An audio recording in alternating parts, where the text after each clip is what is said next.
It was the kind of marriage that most people envied.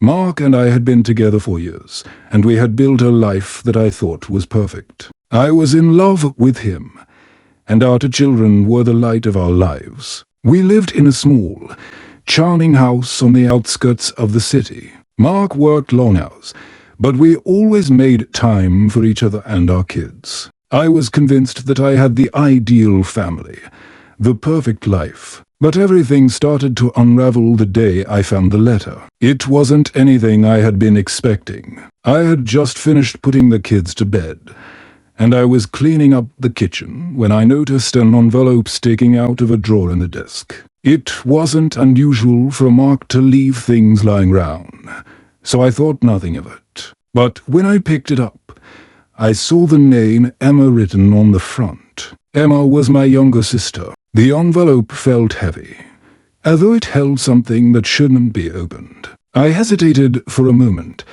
but my curiosity got the better of me. I ripped the envelope open and pulled out a letter, written in Mark's handwriting. As I read the words, my heart began to race. The letter was addressed to Emma. It was a confession, one that I never thought I would ever hear from my own husband. Mark admitted that their relationship had been more than just sibling-like. They had been having an affair for months. The letter described the depth of their bond, their secret meetings, and the passion that had fueled their forbidden connection. But the worst part of all was what came next. "I'm sorry for what we've done," Mark wrote. "But it's too late now. We're having a baby together." I couldn't breathe. I felt like the room was spinning, and I had to sit down. How had this happened? How had I been so blind? I thought I knew my husband, my best friend, my partner. But this betrayal was beyond anything I could ever imagine. The letter didn't stop there. Mark had written that he wasn't sure what to do now, but he felt guilty for not telling me sooner. He claimed that he had been overwhelmed by guilt, but at the same time, he couldn't deny his love for Emma. I was in shock. I reread the letter several times, hoping it was a nightmare, hoping I had imagined it. But it was real. My worst fears had come true. My sister and my husband. They had been in love all this time, and now they were going to have a child together. I didn't know what to do. The anger, pain, and disbelief were overwhelming. But I knew one thing for sure. I had to confront Mark. I had to get answers. I couldn't let this destroy everything I had built with him. The days after finding that letter were nothing but a blur. I could barely eat, sleep, or think straight. It felt like the whole world was crumbling round me. The man I had loved and trusted for so long had betrayed me in a way that I never imagined possible. And worse, it wasn't just the affair that broke me.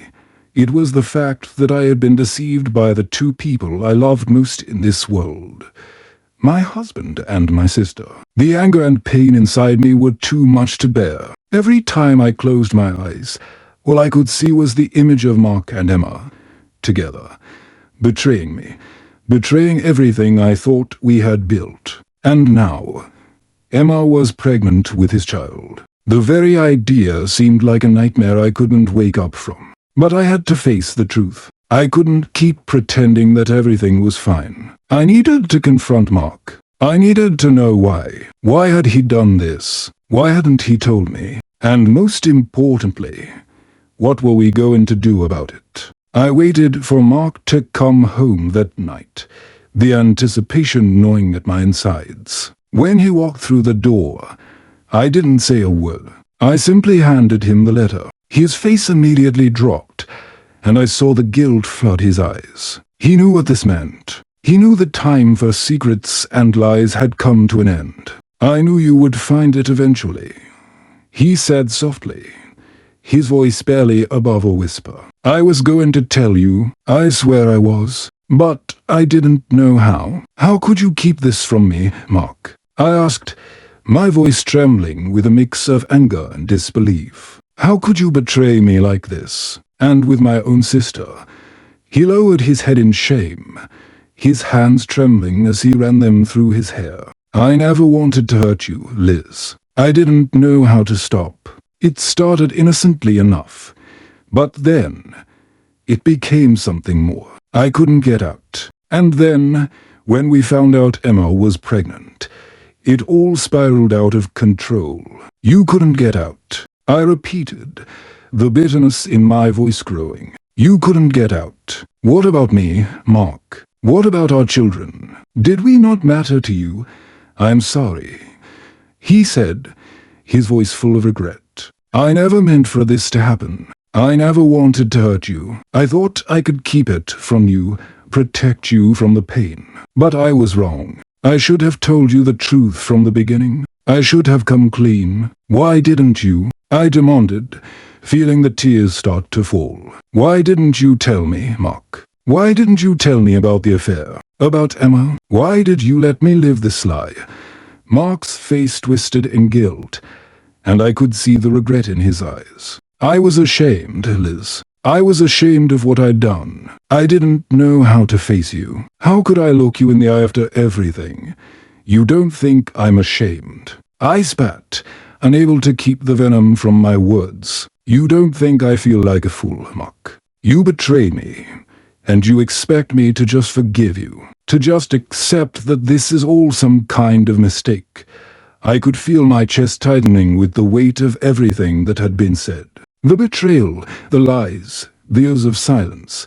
It was all too much. I had trusted Mark with my heart, with my life, and now I was left with nothing but the wreckage of our marriage. I never meant to hurt you, Liz, Mark repeated, his voice breaking.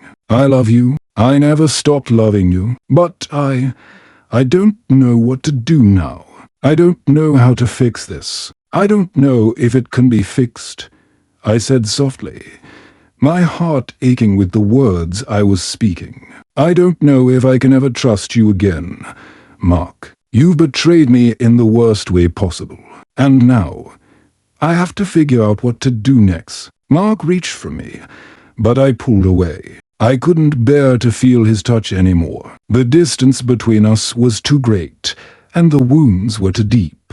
I know you're angry, and you have every right to be, Mark said, his voice full of pain. But I need you to understand. I never wanted this. I never wanted to hurt you or tear our family apart. I don't even know who you are anymore. Mark, I whispered, the tears streaming down my face. I don't know how to look at you the same way again. The silence between us felt suffocating, and I realized that there was nothing more to say. Mark had confessed, and now it was up to me to decide what to do next. Could I ever forgive him? Could I ever trust him again? Or was this the end of everything we had? The days after that conversation with Mark felt like a blur. It was as if I was walking through life in a haze, disconnected from everything. Every time I looked at him, I couldn't shake the feeling that the man I had loved was no longer there. In his place stood a stranger, a man who had betrayed me in the worst way possible. He had shattered the very foundation of our marriage, and now I was left to pick up the broken pieces. I couldn't sleep. Every time I closed my eyes, I saw the image of my sister Emma, smiling and laughing with Mark, as if nothing had ever happened. And then I saw the faces of my children, innocent and unaware of the dark truth that surrounded them. How could I protect them from this? How could I shield them from the damage that had already been done? I spent hours thinking, reflecting on everything that had happened. What did this mean for my family? Could I ever trust Mark again? Could I forgive him? And most of all, what would I do about Emma? She was my sister, but she had betrayed me in the most painful way imaginable. How could I ever look at her the same way again? The weight of the decision was suffocating. I couldn't stay in a marriage built on lies, but I also couldn't imagine leaving Mark. We had built a life together, and I had always believed that love was enough to overcome anything. But now, I wasn't so sure. One evening, after another long day of thinking, I decided to confront Emma. I had avoided her since I discovered the truth, but I knew I couldn't move forward without addressing her betrayal. It was time to face her and demand answers. I called her, my hands trembling as I pressed the phone to my ear. "Emma, we need to talk," I said, my voice shaking with emotion. "I can't keep pretending that everything is okay between us. I need to know why. Why did you do this to me?" There was a long pause on the other end of the line, and then Emma's voice came through, soft and hesitant. "Liz, I know," I interrupted, my voice rising with anger. "Don't give me excuses, Emma. I need to hear the truth. I need to know why you slept with my husband. Why you kept it a secret for so long." Another long silence stretched between us before Emma finally spoke, her voice barely above a whisper. "I never meant for it to happen. It was a mistake, Liz. I didn't plan it. It just happened." I felt a wave of disgust wash over me. A mistake. Emma, we're family. How could you betray me like that? How could you do this to me, to our family? "I don't know," she said, her voice breaking. "I don't have an excuse. It was wrong, and I regret it. But I didn't know what to do. I didn't know how to stop it." "You didn't know how to stop it," I echoed, incredulous. "You didn't know how to stop it. You knew it was wrong, and you still went through with it. You still let it happen." "I was confused, Liz," Emma said, her voice desperate. "I never meant to hurt you. I never wanted to cause you this pain.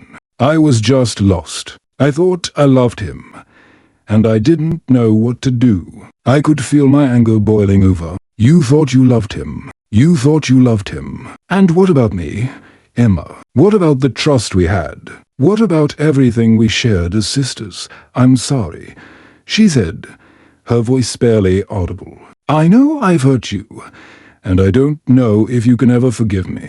But I can't take it back. I can't undo what I've done." I paused for a moment, the weight of her words sinking in. "You're right. You can't take it back. And I don't know if I can ever forgive you. You've torn apart everything I believed in, Emma. Everything I thought was real." There was a long silence between us, and I could feel the tears welling up in my eyes. "I don't know what to do anymore, Emma. I don't know if I can continue with Mark. I don't know if I can stay in a family where lies and betrayal have torn everything apart." Emma's voice cracked as she spoke again. "I don't know what to do either. I never meant for this to happen. I never wanted to hurt you, Liz. But I understand if you can't forgive me." I closed my eyes, taking a deep breath as the weight of it all pressed down on me. I had spent so much time trying to protect my family, trying to hold everything together. But now, I realized that some things couldn't be fixed. Some wounds ran too deep. I hung up the phone and sat in silence for a long time, contemplating what I had just heard. Emma's apology, Mark's confession, and the painful reality that everything I had known was now shattered. What would I do? Could I rebuild what had been broken? Could I ever trust Mark again? Could I ever look at him the same way again? I didn't know the answers, but one thing was clear. The road ahead would be long, and it would be filled with heartache. But it was a road I had to walk, because no matter what happened, I had to fight for my family. The days that followed were filled with silence and tension. I could feel the walls closing in round me, suffocating me with the weight of the truth. Mark and I barely spoke. Every time I looked at him, all I could see was the betrayal.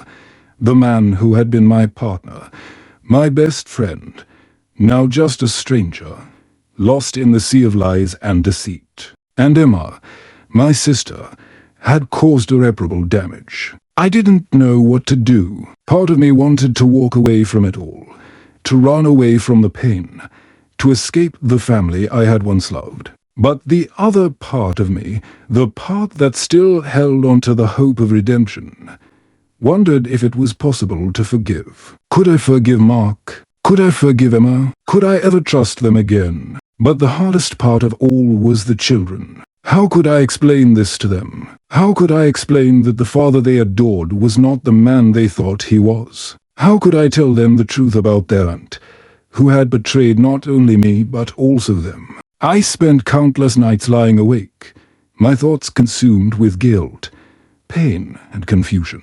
I didn't know where to turn, but then I realized something. I had to make a choice. I could let this define me, define us, and let the darkness consume everything we had. Or I could choose to fight. I could choose to reclaim my life and my family, even if it meant tearing down the past and rebuilding from scratch. The first step was confronting the truth. I knew that I couldn't move forward until I faced what had happened. I had to forgive, but forgiveness didn't mean forgetting. It didn't mean pretending that everything was okay. It meant accepting the pain, accepting the betrayal, and choosing to heal. One evening, I sat down with Mark. I had made my decision. It wasn't going to be easy, but I had to try. I had to fight for my family, for my children, and for my own peace of mind. I don't know where we go from here. Mark, I said quietly, my voice steady despite the storm of emotions inside me. I don't know if I can ever forget what you've done, but I'm willing to try. I'm willing to fight for us, for our family. But only if you're willing to fight with me. Only if you're willing to prove that this isn't who you are. Mark's eyes filled with tears as he nodded. I'll do whatever it takes, Liz. I'm sorry for everything. I never meant to hurt you. I never meant to destroy everything we had. I could see the pain in his eyes, the guilt that weighed heavy on his soul. But at that moment, I realized something. It wasn't about what had happened in the past. It was about what we did now. The choices we made today would shape our future. I want to try. Mark, I whispered, my voice breaking. But I need you to be honest with me. I need you to promise me that you will never keep secrets again. That you will never betray my trust. I promise, Mark said, his voice filled with sincerity. I promise I will do everything in my power to rebuild what I've broken. It wasn't going to be easy. There would be days when the pain would be too much to bear, and moments when I would doubt everything. But I knew that if I wanted to heal, if I wanted my family to heal, I had to take the first step. And so did Mark. As for Emma, I didn't know what the future held for us. The betrayal was too deep, the wound too fresh, but I knew that I had to move forward. I couldn't keep holding on to the past, and I couldn't keep allowing her actions to define me. She had to live with the consequences of her choices, and I had to choose to live for myself and my children. With time, I would learn to heal. I would learn to trust again, and I would find a way to create a new life for myself. One where love and loyalty were no longer just words, but actions. The journey ahead would be long, but it was mine to take. And for the first time in a long time, I felt like I could breathe again.